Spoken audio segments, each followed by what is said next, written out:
Anong gamot kayong bibili nito? Bilang isang intelihenteng tao, I know you're very intelligent, you're very smart.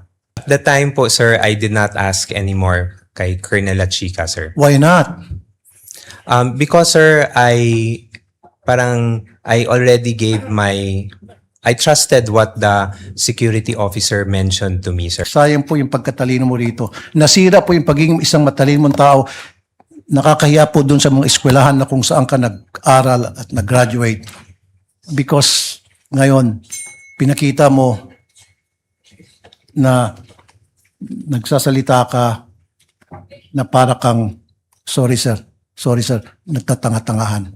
I personally take offense of that comment, sir. I actually just did my duty, sir. At the time, sir, I believe na yun po yung kailangan kong gawin bilang isang empleyado po, sir. Thank you, Senator Judge Aquino. Senator Judge Erwin Tulfo is recognized.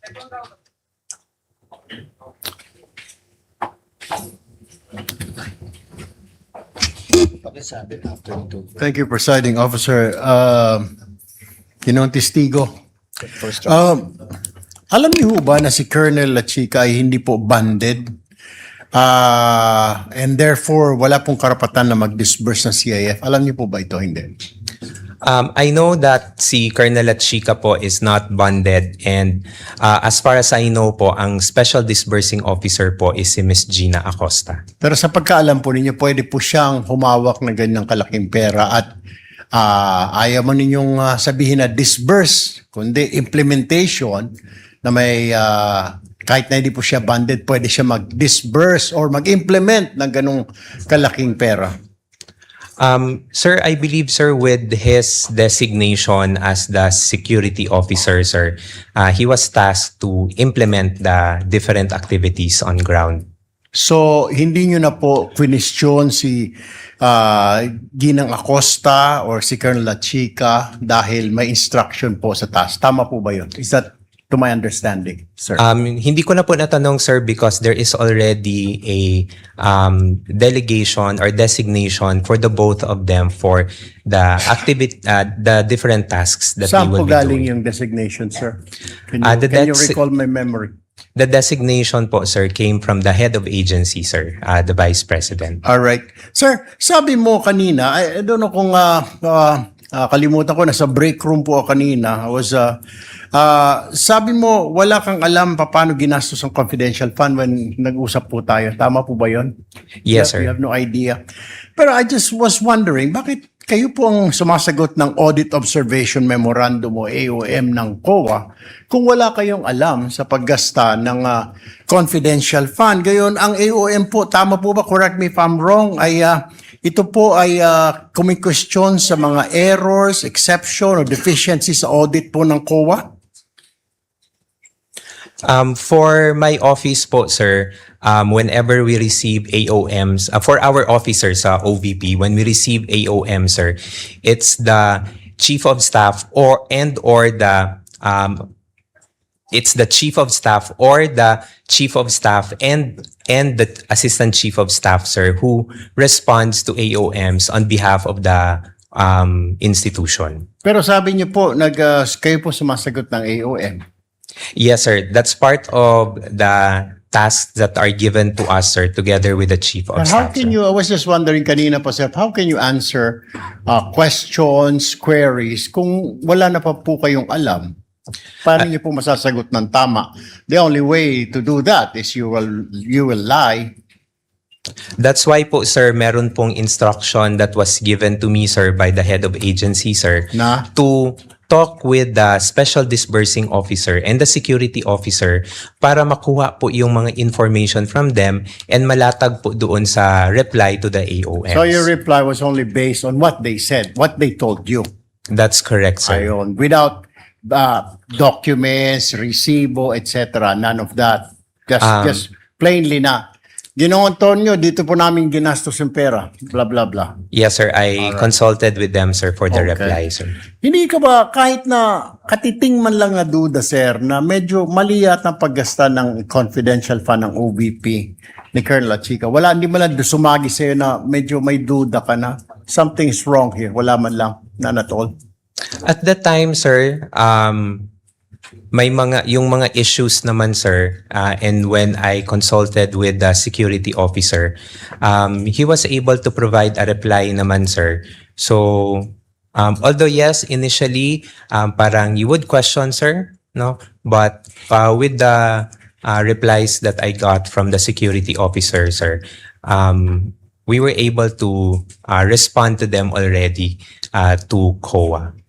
The reason why I asked you that, Ginoong Witness, was that nandiyan po kayo, syempre po yung tiwala ng VP po sa inyo. Di mo lang ninyo naisip na, teka mali ito, baka sumabit si VP Sara, sumabit ang OVP. Baka hindi naman talaga nagastos ni Colonel Chica, baka ay hindi talaga napupunta sa kungkan. Hindi ho lang ninyo naisip. Or didn't you tell the Vice President, ma'am, ano ho kaya? Pwede bang tanungin ninyo ito or pwede bang silipin? Nada no, hindi mo lang nakausap si VP. Hinayaan nyo lang hinayaan na tumuloy-tuloy for several months, several quarters yung ganitong klaseng expenditure. Nobody informed the Vice President. Sir, hindi naman po na hinayaan, sir, because all the replies naman po, sir, are also given to the Vice President for her review and final approval before it is being signed and to be sent to the Commission and when you Audit, sir. sign the report, sir, alam na po ni VP. Is that what you're saying? Nakita niya na po na pinambili ng ganito, ng information, ng gamot, ng mga lamesa na alam na ng VP before you signed it. Before I signed it, sir. So dumaan na sa table ni VP. Yes, sir. Kindly wind up, Thank Senator you Judge po, Irwin. Ginong Testigo. Mr. Presiding Officer, Thank you. Thank you, Senator Judge Irwin. To avail of the first round, Senator Judge Marcos, you are recognized, ma'am. You may proceed when you're ready. You have 2 minutes. Yes, maraming salamat, Mr. Ortonio. Medyo nalilito lang po kami dahil paiba-iba yung explanation. Nag-umpisa sa PFP. Bakit iba yung 2022 PFP kung saan maliwanag na nakasaad good government lamang. Pero nung nagsulat kayo, yung request ninyo sa DBM, noong 22 August ng 2022, ang sinabi na, dalawang bagay. Good governance plus conduct of official engagements and functional representation in international and domestic events. Bakit nagbago na siya? Samantalang dapat yung request talagang parehong-pareho dun sa PFP. Ma'am, I cannot specifically answer, ma'am, on kung bakit po good governance lang po yung nailagay doon because, again, ma'am, I was not hindi po ako part ng pag-craft nung physical nung Oo. PFP po, Hindi ka ma'am. pa kasali noon sa PFP, ganun ba yon? Yes, ma'am, I'm not part of the drafting of the PFP, Pero hindi ma'am. kayo nasabihan na hindi ito matching dun sa PFP, yung request na sinulat. There was no comment, ma'am, when we submitted it to the DBM, ma'am. Tapos, nung certification na, liquidation na to, nung 17 October 2023, nagbago na naman. Ang sinabi na naman, hindi good governance, hindi na conduct of official engagement, ang sabi na no untoward incident in the implementation of OVP programs. Bakit pa iba-iba yung wording maski sa certification? Again, ma'am, for the certification, ma'am, I cannot provide information, ma'am, because it was the security officer who handled it, Your Honor. Akala ko may supervisory and administrative power ka kasi nga assistant kayo ng vice presidente. Hindi ba nagre-report sa inyo yung mga security officer kahit papano? Kasi madadamay ka rin yan sa COA. Bakit pa iba-iba? From PFP to budget request to certification, hindi nagtutugma. First, ma'am, on the matter of the different wordings, ma'am, if I can recall, Your Honor, it was never raised also in the audit observation memo, ma'am. So it is something na we did not anymore look into when we were preparing the replies. And then for the second concern, ma'am, if the security officer is reporting to me, ma'am, unfortunately, ma'am, the security officer does not report to me. I only handle overall supervision for the Administrative and Financial Services and Strategy Management Office in relation to regular funding po, ma'am. I see. So, yung security officer, kanino nagre-report? The security officer, ma'am, directly reports to the head of agency, Vice So, kaya President. sa iyo, Mr. Ortonio, at saka kay Attorney Lopez, hindi na nagre-report yun? In the performance po ni Colonel Chica as security officer, no longer, ma'am. So, masasabi mo ba na wala kang personal knowledge kung saan ginastos ni Colonel Lachica dun sa confidential funds? No, ma'am. I would have no personal knowledge, ma'am. Okay, that will be all. Maraming salamat po. Thank you, Your Honor. Thank you, Senator Judge Marcos. Senator Judge Rafi Tulfo, you are recognized, sir. You may proceed when you're ready, and you have 2 minutes.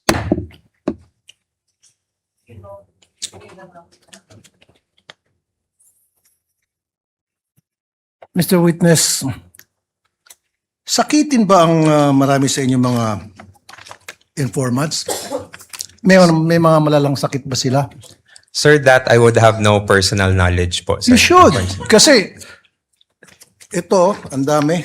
170,000, 50,000, 200,000 each informant. So para mabigyan nyo ng napakalaking halaga bawat isang informant pambili ng gamot, dapat magtataka ka. Anong gamot kayong bibili nito? Bilang isang intelihenteng tao, I know you're very intelligent, you're very smart. Did you not try to ask? O at least nagtaka? Baka may rheuma, arthritis, nagpapa-chemo. You should have asked. At kung mga bata nga, inquisitive yung mga bata, anong gamot ang bibilin mo? Paghingan mo perang bata, kunyari, Toy, pahingin pera, bili akong gamot. Anong gamot bibilin mo, kuya?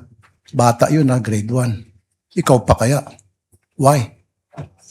At the time po, sir, I did not ask anymore kay Colonel Chica, sir. Why not? Because, sir, I already gave I trusted what the security officer mentioned to me, sir. But it is your responsibility to know. Kasi ikaw ang pumipirma doon sa AOM.